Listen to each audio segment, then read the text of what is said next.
If there's one word that will send swimmers staggering out of the ocean and sunbathers running to catch a glimpse, it's shark. That all too familiar cry provokes two emotions in almost everyone that hears it: fear and fascination. So as the Discovery Channel launches its 22nd annual Shark Week, we're given the opportunity to learn everything we ever wanted to know about sharks. Joining us now to tell us all about what we can expect this week is Discovery Channel Shark Advisor Andy DeHart. Andy, good morning and welcome. Good morning. How are you doing? I'm fine, thanks. First of all, how did you get interested in sharks? For me, it started when I was very young. I saw my first shark at age 5 while snorkeling with my dad in the Florida Keys, and pardon the pun, I was hooked from that moment on. And you weren't scared?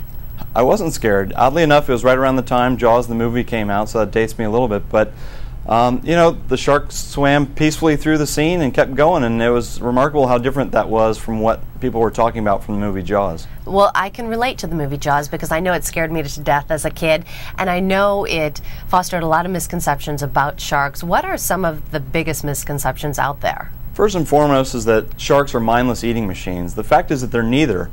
Sharks are fairly intelligent as far as fish go. Within the aquarium setting, we've been able to train sharks to come to colored targets through positive reinforcement, and they'll remember that behavior even if you stop doing it for a series of weeks up to a month.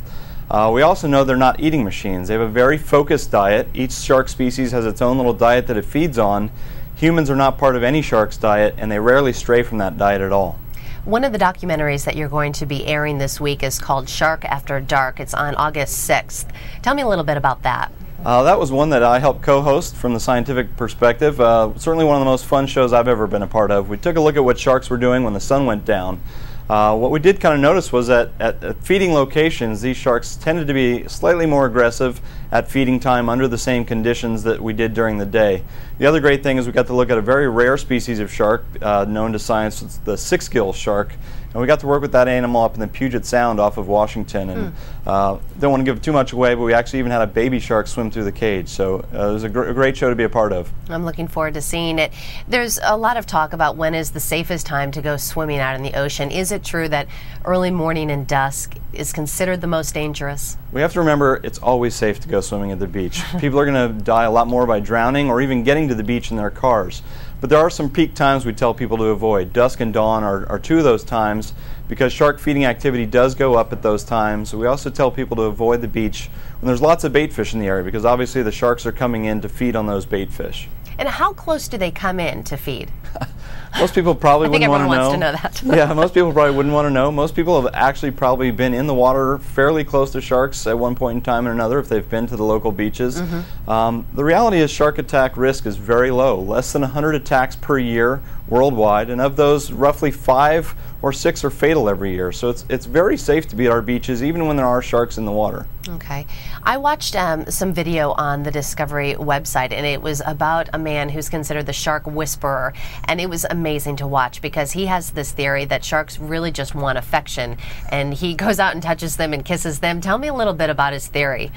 Well, you know, it's certainly not something we advocate, is that people go out and pet and touch and even kiss wild animals, especially an animal like a shark.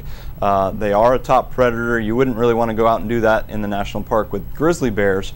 But for those people that do work with sharks on a very regular basis, those people that work in public aquariums like myself, or people that work at shark feeding sites, you do get to build a relationship with each of the sharks that you work with. So you do get to know, you know, how much can you push this shark? What are they capable of? What are they used to? We even had a tiger shark in an aquarium in Nebraska, and she seemed to like physical contact. But it's again something we certainly don't advocate, that people are out there trying to pet sharks unless you know what you're doing. Well, and it's worth noting that it did backfire on him once, yes, correct? It did. I believe that's the one who got his mouth bitten. So certainly not something we recommend, even though the saying "be kind to animals, kiss a shark" is a good one. One of the goals this week is to educate the public about the plight of sharks, and is that kind of hard to do in terms that, you know, they kind of have an image problem out there? Certainly sharks have a little bit of an image problem. They're not as cute. I think they are, but most people don't think they're quite as cute as the white fuzzy seal. And again, they are tied into this kind of misconception that they're mindless eating machines. Most sharks have a very kind of black, unseeing eye. But I think perception is changing. I think people are capable of understanding that sharks are incredibly important to their ecosystem. It's very possible to respect a shark, even if you don't think that they're cute and cuddly, I think we can save the sharks because we respect them, not just because we think they're adorable. Well, how endangered are they? Certain species are on the brink of extinction. We know that certain hammerhead populations, the great hammerhead and scalloped hammerhead shark populations, have dropped by roughly 89% in just the last 20 years.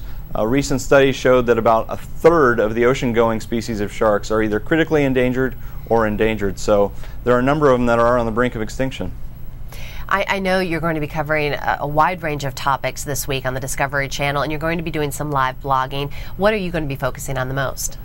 The one show that I'm going to be live blogging on is Shark After Dark, the one that I help co-host. So hopefully people will kind of tune in and we can watch the show together. If you guys have any questions, feel free to throw in a question. I'll try to answer every question we get. But certainly my important role here at Discovery is to bring people to the shows, but also once they're in the shows, get them to really focus on shark conservation, to understand that they don't have to worry about sharks, but we should worry about them. Is that the one thing you'd like to leave people with, the one thing you'd want people to know about sharks before we leave? Absolutely. Sharks are being killed at a rate of 250,000 a day through targeted fisheries and as bycatch, so we need to help them soon.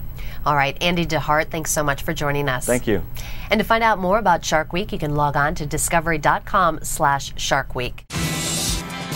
ABC News Now. Good to know.